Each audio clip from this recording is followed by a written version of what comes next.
எந்த கட்சியாக இருந்தாலும் தேர்தல் வாக்குறுதிகளை 100% நிறைவேற்ற முடியாது என திமுக கூட்டணியில அங்கம் வகிக்கக்கூடிய விடுதலை சிறுத்தைகள் கட்சித் தலைவர் திருமாவளவன் கருத்து தெரிவித்திருக்கிறார். சென்னையில் செய்தியாளர்களுக்கு பேட்டியளித்த அவர், தேர்தல் வாக்குறுதிகளை பொறுத்தவரை 100% யாராலும் நிறைவேற்ற முடியாது என்றும், திமுக அரசை பொறுத்தவரை பெரும்பான்மையான வாக்குறுதிகள் நிறைவேற்றப்பட்டுள்ளன என்றும் கூறியிருக்கிறார்.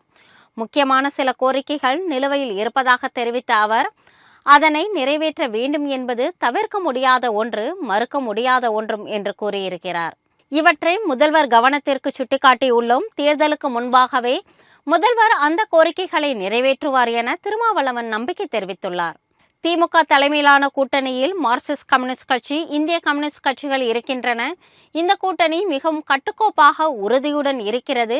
இந்த கூட்டணி கட்டுக்கோப்புடன் இருந்தபடி தேர்தலை சந்தித்து வெற்றி பெறும் என்றும் அவர் கூறியிருக்கிறார். திமுக, அதிமுக என்ற இரு கட்சிகளில் எப்பொழுதும் ஒரு கட்சி பலவீனம் அடைகிறதோ அப்பொழுது அந்த கட்சி ஆட்சி அமைக்க வேண்டியிருந்தால் அது கூட்டணி ஆட்சியாக தான் இருக்கும் என திருமாவளவன் கூறியிருக்கிறார்.